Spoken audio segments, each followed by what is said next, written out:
August 24, 1944, 5:53 hours, 1 minute after Harder sank. Fireman Second Class Calvin Bull broke the surface gasping for air. His lungs burned. His ears rang from the depth charge explosions. Oil covered his face, stinging his eyes, coating his mouth with a taste like metal and death. Around him, the ocean was littered with debris. Pieces of wood, chunks of cork insulation, life jackets, personal items, the scattered remains of USS Harder floating on the surface like grave markers. And bodies, some floating face down, motionless. Others struggling to stay afloat, wounded, exhausted, calling out for help that wasn't coming. Bull was 24 years old. He'd been Harder's radio man for 3 patrols, had survived Normandy, had been through depth charge attacks before. But this was different. This time, the submarine wasn't waiting below to pick them up. This time, they were alone in enemy waters with Japanese patrol vessels circling like sharks. 200 yards away, CD-22 was turning toward the survivors. Her deck gun was still manned, the barrel pointed at the water. Bull realized with horror that they might shoot survivors in the water. He'd heard stories about Japanese vessels machine gunning American sailors. Was this how it ended? Survive the sinking only to be murdered in the water. But CD-22 didn't fire. Instead, she slowed and began picking up survivors. Japanese sailors threw lines into the water. Some jumped in to help pull exhausted Americans aboard. It wasn't mercy exactly, they were taking prisoners, gathering intelligence, but they weren't executing survivors. Bull swam toward the nearest line. His waterlogged clothes pulled him down, his legs cramped. Every stroke was agony, but he reached the line and grabbed it. Japanese sailors hauled him up the side of the hull. He collapsed on deck, coughing up seawater and oil, shaking from exhaustion and shock. Around him, other survivors were being pulled aboard. Bull counted them. 7, 8, 9 men out of a crew of 79. Was that all? Were there only 9 survivors? A Japanese officer approached. He spoke English with a heavy accent. "You are prisoners of the Emperor. You will be treated according to military law. Do not resist. Do not attempt escape. You will be questioned." Bull nodded numbly. He was too exhausted to resist, too shocked to think about escape. He just watched his submarine die, watched his captain go down with the ship, watched 70 shipmates perish in minutes. The Japanese sailor standing guard over him offered water. Bull drank gratefully, not caring that it came from the enemy. Then he was herded below decks with the other survivors into a small compartment that smelled of diesel fuel and sweat. The survivors sat in silence, looking at each other, taking inventory of who had made it. Bull recognized them all. Lieutenant Junior Grade John Wolfe, torpedo officer, blood running down the side of his face from a head wound. Torpedoman First Class Francis Riley, 22 years old, one of the youngest crewmen, crying silently. Motor Machinist Mate Second Class Arthur Stickles, still wearing his oil-stained coveralls, face blackened with soot. Electrician's Mate Third Class Robert Foster, shaking uncontrollably from shock. Seaman First Class Harold Thompson, the quietest man on Harder, still quiet now. Pharmacist's Mate Second Class John Monken, the only medical personnel to survive, frantically trying to treat wounded with no equipment. Gunner's Mate Third Class Lester Rainey, his hands wrapped in makeshift bandages, burned from touching hot metal during the escape. And Chief Torpedoman Walter Pishk, the senior enlisted survivor, already organizing the men despite his exhaustion, taking charge because that's what chiefs do. 9 survivors? That's all that remained of USS Harder's crew. The submarine that had terrorized Japanese shipping for 5 patrols, that had sunk 5 destroyers in 4 days, that had become legend throughout the Pacific Fleet, reduced to 9 exhausted, traumatized men sitting in a Japanese ship's compartment wondering if they'd live to see tomorrow. August 24, 1944, 1400 hours, first interrogation. The interrogations began that afternoon. The survivors were questioned separately, the Japanese trying to extract information about American submarine tactics, patrol areas, torpedo performance, anything that might help them sink more American submarines. Calvin Bull was questioned by a Japanese naval intelligence officer who spoke perfect English. The officer was professional, almost polite, but the threat underlying every question was clear: answer or face consequences. What was your submarine's designation? Bull gave his name, rank, and service number, nothing more. The Geneva Convention required prisoners to provide only that information. Your submarine attacked many Japanese vessels, we know this. We have been tracking her. You were the radio man, yes? You sent patrol reports. What codes did you use? Silence. Where were your patrol stations? What were your orders? Silence. The interrogation continued for 2 hours. The officer tried different approaches, friendly, threatening, offering better treatment for cooperation, warning of harsh treatment for resistance. Bull said nothing beyond his name, rank, and service number. Finally, the officer gave up. You will be sent to Manila. The military police there will question you further. If you do not cooperate, they have methods we do not use on ships. Bull was returned to the compartment with the other survivors. They'd all been questioned. None had talked beyond the required information. Chief Pishk had set the example name, rank, service number only, and the others had followed. That night, lying on the steel deck of their prison compartment, the survivors whispered to each other about what they'd seen, what had happened, trying to make sense of the disaster. They knew we were there, Thompson said quietly. They were waiting for us, it wasn't random. How? Riley asked. How did they know? We'd been operating in that area for 9 days, Wolf explained. Maybe too long, maybe they tracked our attacks, figured out our patrol area, set a trap.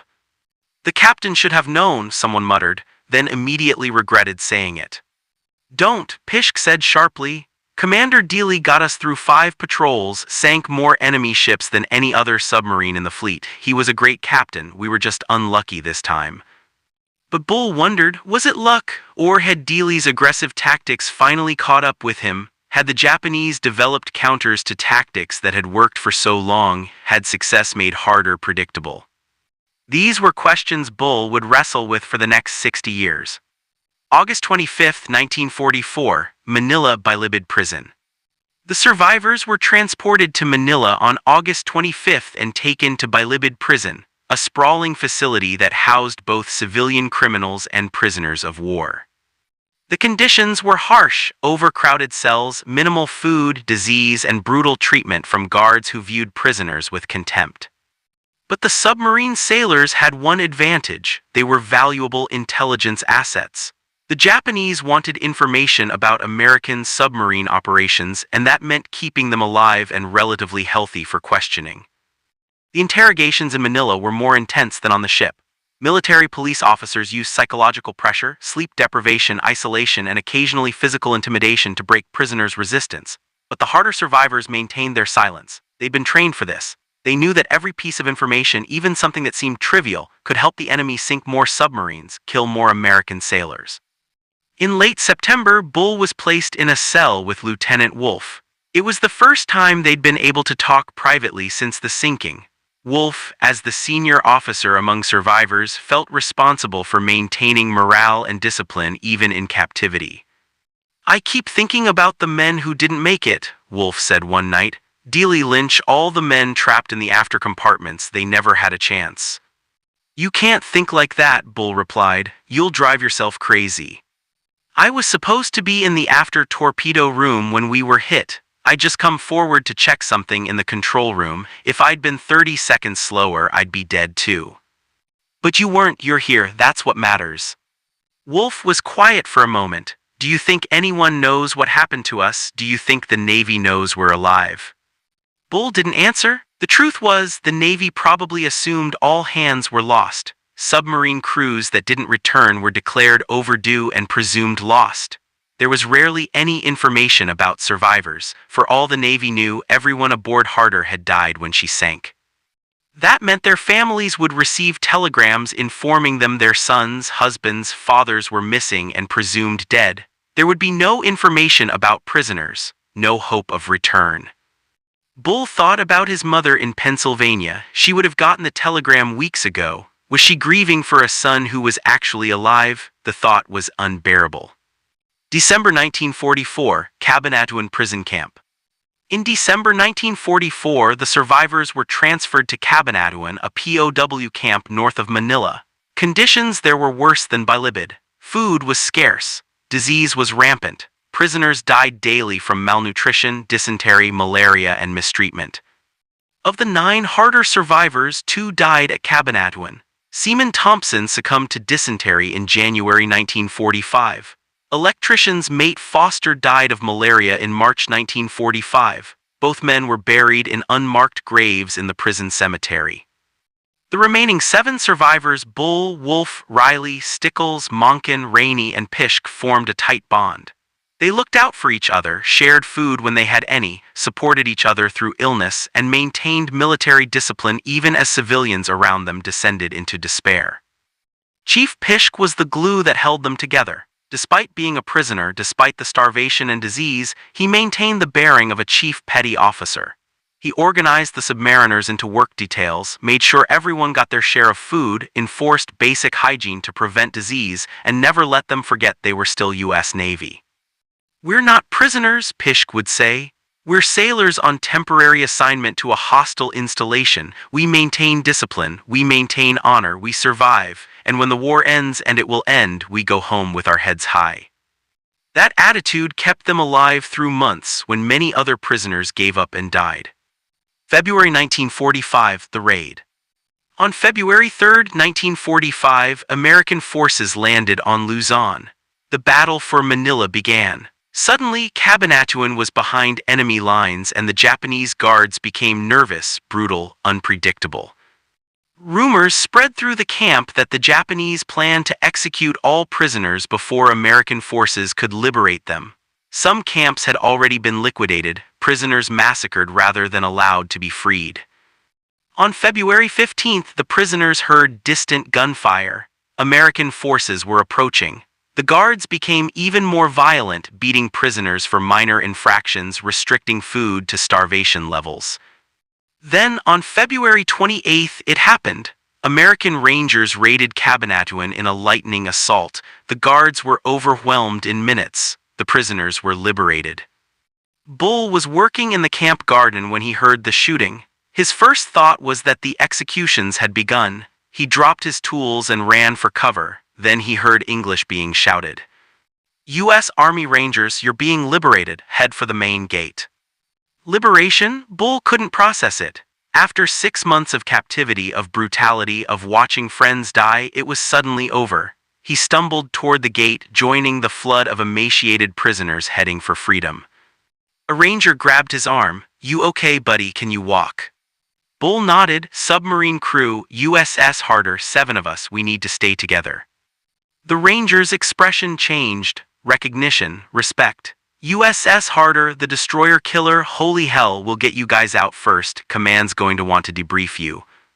Within hours, the 7 survivors of USS Harder were on trucks heading south toward American lines. They were free. They were going home, but they carried scars, physical and psychological, that would never fully heal. March 1945, Pearl Harbor, the debriefing. The survivors arrived at Pearl Harbor on March 15, 1945. They'd been checked by doctors, fed, given clean uniforms, and allowed to contact their families. But before they could go home, they had to be debriefed by naval intelligence. Admiral Charles Lockwood personally conducted the debriefing. He wanted to understand exactly what had happened to Harder, how the Japanese had managed to sink the most successful submarine in his fleet. The 7 survivors sat in a conference room at SubPac headquarters. Lieutenant Wolfe, as senior survivor, did most of the talking, but each man contributed details, piecing together the final hours of Harder's last patrol. Lockwood listened without interrupting. When Wolfe finished, the admiral was quiet for a long moment. "Gentlemen," Lockwood finally said, "I want you to understand something. Commander Dealey was one of the finest submarine commanders I've ever known. His tactics saved American lives by destroying Japanese warships before they could attack our forces. He changed submarine warfare. What happened to Harder was not his fault." "With respect, sir," Bull said quietly, "we've had 6 months to think about what happened. The Japanese were hunting us specifically. They'd figured out our tactics. We stayed in the area too long. The captain should have recognized the danger." Lockwood's expression hardened. "Are you questioning Commander Dealey's judgment, sailor?" Bull met his gaze. No, sir, I'm stating facts. We were the most aggressive submarine in the Pacific. That made us predictable. The Japanese developed tactics specifically to counter aggression. When we encountered them, we didn't adapt fast enough. The room was silent. No one contradicted Bull because everyone knew he was right. Lockwood sighed. You're correct. The Japanese did adapt. We've seen evidence of that in their anti-submarine operations, but understanding that now doesn't help the 72 men who didn't make it home. Sir, Wolf asked, what about their families? Do they know we survived? They've been notified. The families of the deceased have been informed that some crew members survived but were prisoners. We haven't released names for security reasons, but they know not everyone died when Harder went down. That was small comfort. The families of the dead still had dead sons and husbands. Knowing that some survived didn't bring back the ones who didn't. April 1945, going home. The survivors were given 30 days leave before their next assignments. Most chose to go home immediately. Bull returned to Pennsylvania to a mother who'd spent 6 months believing he was dead. The reunion was emotional, overwhelming. His mother cried for an hour holding him, unable to believe he was real. His father, a World War I veteran, understood better than most what his son had been through. He didn't ask many questions. He just sat with Calvin, letting his presence be enough. But Bull found he couldn't sleep in a normal bed. The mattress was too soft. The room was too quiet. He kept waking up thinking he was back in Cabanaduan, waiting for guards to burst in. He'd panic, reach for weapons that weren't there before reality reasserted itself. His mother wanted to throw a party, invite relatives and neighbors to celebrate his return. Bull refused. He couldn't face crowds, couldn't handle people asking what it was like, telling him how brave he was, expecting him to be the hero when he felt like a survivor who'd watched better men die. After a week, he called Lieutenant Wolf, who was staying with family in California. How are you doing? Bull asked. Terrible, Wolf admitted. I can't sleep, I can't eat. Every time I close my eyes, I see the submarine sinking. I see Dealey in the torpedo room. I hear the men trapped in the after compartments. Yeah, me too. Do you think it ever goes away? Bull didn't answer because he didn't know, but he suspected not. Some things you don't recover from, some scars don't heal. May 1945, the medal ceremony. On May 22, 1945, President Harry Truman presented Commander Samuel Dealey's Medal of Honor to his widow, Edwina Dealey, in a ceremony at the White House. The citation recognized Dealey's extraordinary heroism in sinking 5 Japanese destroyers and his sacrifice in ensuring his crew had a chance to escape before Harder sank. The 7 survivors attended the ceremony. They stood at attention in their dress uniforms, representing the 79 men who'd served aboard Harder, bearing witness to their captain's recognition. Edwina Dealey accepted the medal with quiet dignity. She was 32 years old, a widow with young children who would grow up without their father. She thanked the president, thanked the survivors for coming, and said something that stayed with Bull for the rest of his life. Sam loved his crew. He called them his boys. He would have done anything to bring them home safely. I know that in his final moments he was trying to save them. That's who he was. That's why he deserves this honor. After the ceremony, she spoke privately with each survivor. When she reached Bull, she asked, "Will you tell me what happened? The official reports are so clinical. I want to know what Sam was like at the end." Bull told her the truth, how Dealey had ordered abandoned ship, how he'd stayed below making sure everyone got out, how he'd been last seen in the torpedo room as the submarine flooded, how he'd died trying to save his crew. Edwina cried silently as Bull spoke. When he finished, she said, "Thank you, that's the Sam I knew, always putting others first, always the captain." Bull left the ceremony feeling something he hadn't felt since Harder sank: pride in having served under Dealey, pride in being part of Harder's crew, pride in surviving to tell their story. 1960, the reunion. In 1960, the 7 survivors held their first reunion in San Diego. They'd stayed in touch through letters, occasional phone calls, but this was the first time they'd all been together since the war.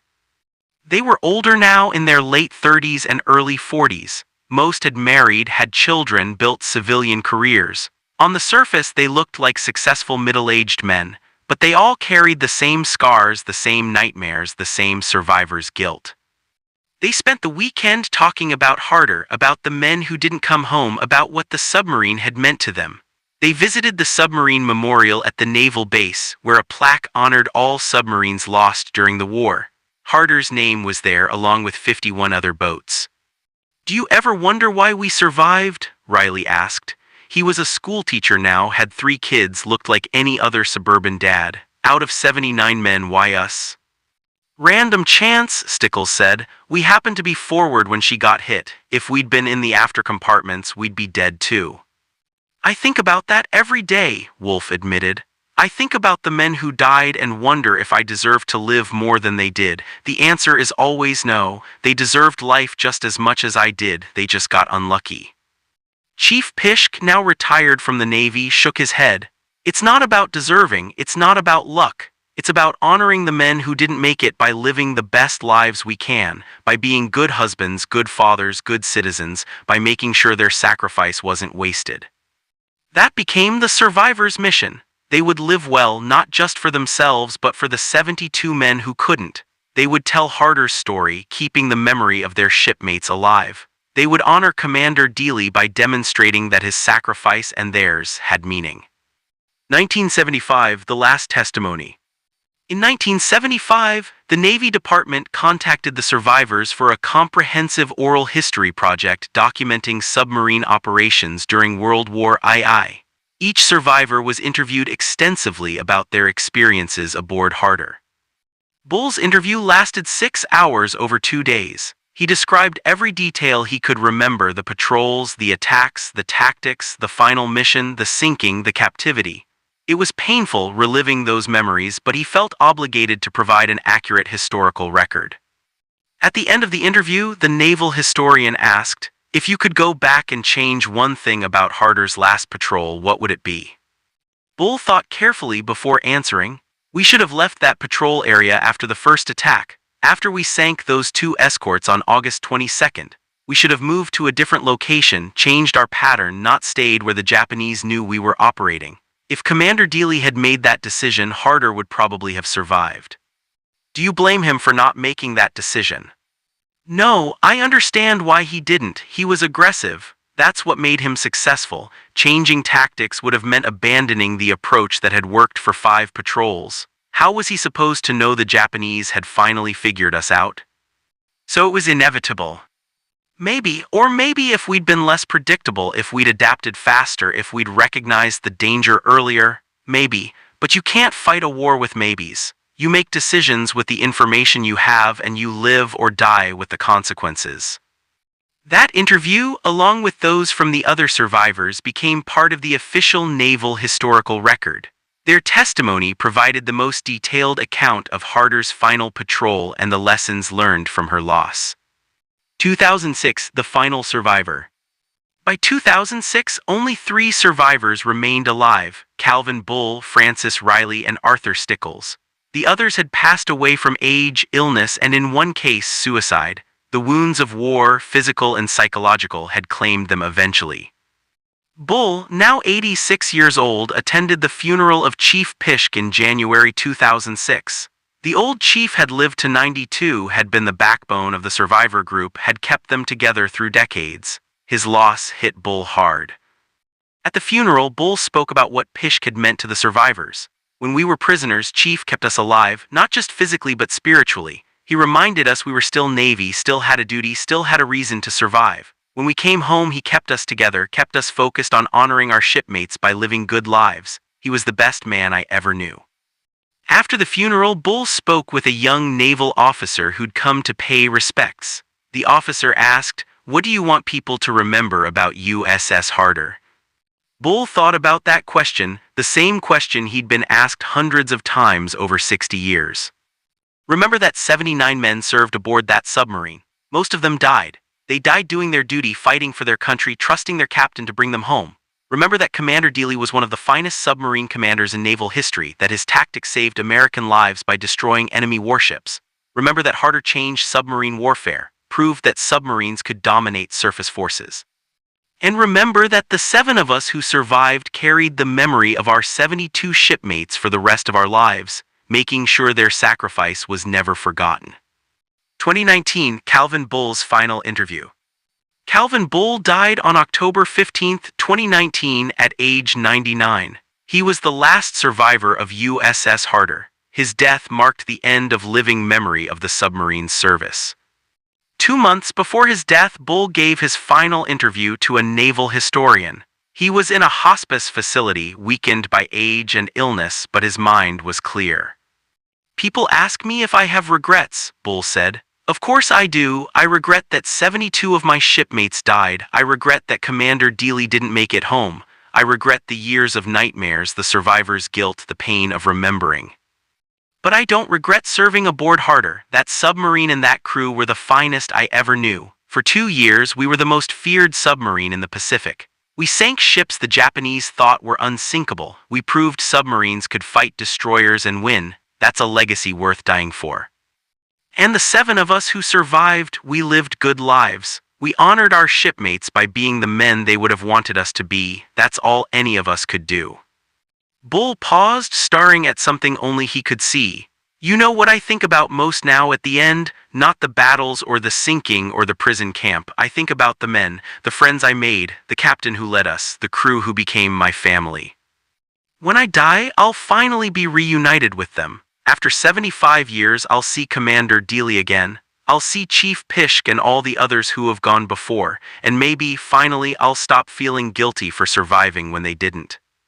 Calvin Bull died peacefully 2 months later. He was buried with full military honors at Arlington National Cemetery. His grave marker reads, "Fireman 2nd Class USS Harder SS-257, last survivor, forever faithful." With his death, the living testimony of USS Harder ended. But the memory survives in the historical records, in the accounts these men left behind, in the lessons their sacrifice teaches about courage, duty, and the true cost of war. Epilogue: The Discovery, May 2024. On May 22, 2024, 80 years to the day after Harder sank, underwater explorer Tim Taylor and his Lost 52 project team announced they had located the submarine's wreck in 3,750 feet of water off Dassel Bay. The discovery brought closure to families who'd waited 8 decades for confirmation of where their loved ones died. It provided physical evidence that corroborated the survivors' testimony, and it allowed the Navy to officially designate the site as a war grave, protecting it from disturbance. The wreck reveals the violence of Harder's death. The afterthird of the submarine is catastrophically damaged, torn apart by depth charges. The forward sections are more intact, including the open escape hatch through which the survivors fled. Inside that wreck lie the remains of 71 men who died doing their duty. Their sacrifice and the testimony of the 8 who survived to tell their story ensures that USS Harder's legacy will never be forgotten. As Calvin Bull said in his final interview, "We were just sailors doing our jobs, but we were part of something bigger than ourselves. We were part of history. And now, even in death, we remain together, the survivors and the lost, forever united by the submarine that made us a family." That's the truth of USS Harder. Not just a submarine, a family, a legacy, a memory that transcends death.